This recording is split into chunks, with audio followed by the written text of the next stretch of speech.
Hi, and welcome to our podcast, The Little Brekkie Club.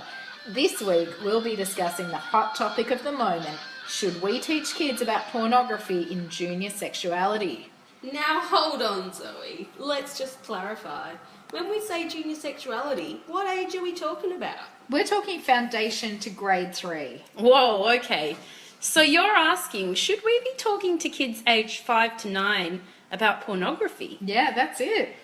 We should also state what we mean by pornography, because most people are going to think of hardcore porn that we see online. But the legal definition of pornography is the representation in books, magazines, photographs, film and other media of scenes of sexual behaviour that are erotic or lewd and are designed to arouse sexual interest. Exactly. We also want to cover things like art and media. So that could mean something you see in an art book or gallery, or just mainstream media on a billboard. Now, we've all talked about it here, and we actually think it's a good idea, right? Yeah, Definitely. We take the standpoint that schools should be introducing discussions around pornography during their sexuality programs, during their junior sexuality programs, to be exact. Okay, so that's how we feel, but I know a lot of parents and people out there won't like this idea. Yeah, we're going to have a lot of people phoning in with complaints. Okay, so let's tell them then why we think it's important to do this. We've done our research and we've found some articles that give a really good evidence as to why it's a good idea. That's right, Alice. It seems in the UK this has been spoken about a lot, and the Guardian newspaper had an article that stated that in fact 2 out of 5 parents polled want teachers to address pornography and sex ed for students as young as 5 or 6. Parents are saying they don't want it left up to themselves alone to tackle, and they want children to know the risks and dangers and how to cope, as it's so easy to be exposed to it. Yes, this particular article also stated that 83% of parents interviewed said issues around pornography should form part of the sex education lessons. The same proportion thought that parents and schools should take joint responsibility for teaching children about the issue, with only 13% of parents saying that it's the parents' job alone. Yes, and that's exactly one of the main arguments against this stance, that it's the parents' job. Another argument in the Daily Telegraph supporting our view is that researchers are saying that viewing pornography can lead young people to having warped views of women and adult sexuality. Women are commonly objectified in pornography, and violent porn is becoming increasingly common. These violent sex acts are being normalised. Yeah, in 1987, Watney found in his study, Policing Desire, Pornography, AIDS and the Media, that our social identity and our perceptions and conceptions of other men and women are at least partially constructed through our encounters with the myriad visual images available in our society. Doug Blandy and Kristen Congdon express in their article Pornography in the Classroom, Another Challenge for the Art Educator, that educators working with children, youth and adults have a responsibility to critically consider with their students visual images that may have pornographic or negatively biased gender representations. And as we said earlier, pornography is not limited to X-rated films and publications, but can be seen in feature films, mass market publications, on album covers, in ads, and many other very accessible sources.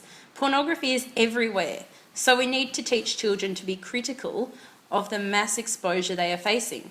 Blandy and Congdon also found that in taking this approach to pornography in junior classrooms, both educators and students can help avoid victimisation and can help reduce the views of women as subordinate to men. They believe if we accept the fact that pornography is immersed in a disputed discourse, largely invented and controlled by men for the primary purpose of sexually subordinating women, then it is crucial that this discourse be open to opposing viewpoints, meaning students learn to be critical of what they are seeing. Another point is, while research doesn't yet provide us a clear link between pornography and young people's behaviour, an article about violence and pornography published in the Sunday Herald Sun highlighted that sexual assaults and related offences committed by school-aged children have almost quadrupled in 4 years. We recognise that this increase is not necessarily directly related to the viewing of pornography, but the increase of sexualised content readily available for our children cannot be ignored as a contributing factor. Yeah, I agree. The sexual abuse of children is on the rise, and it's often being committed by other children.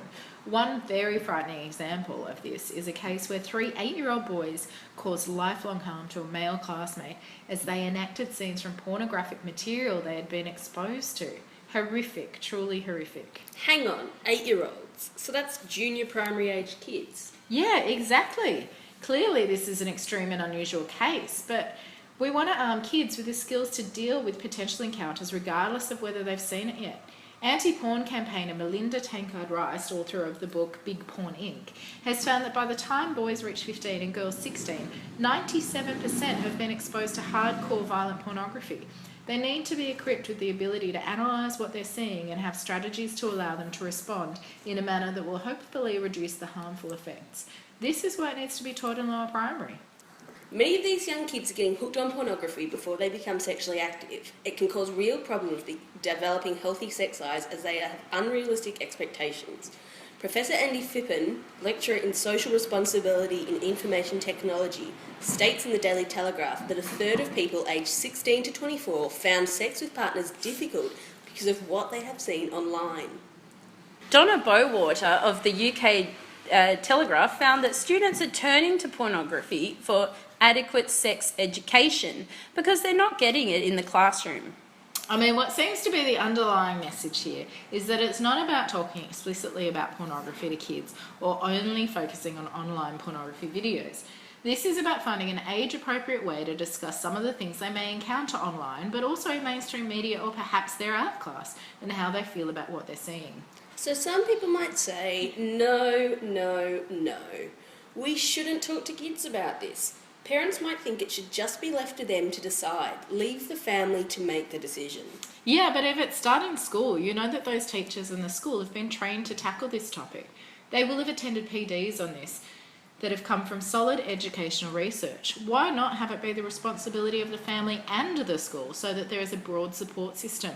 Or some people might say, no, the kids are too young for this. But we think that as soon as students are old enough to access the internet independently, the conversation about pornography needs to begin. Technology is everywhere, and so is porn. This is why children need to develop an analytical lens to help them process what they are seeing. So there you have it, folks. Why we think you should include discussions about pornography in junior year sexuality classes. So check out our live poll on our website, thelittlebreccieclub.com, and let us know what you think. You will also find a full transcript and a list of references used in this podcast. Join the conversation on Twitter at Little Breccie Club. Ciao!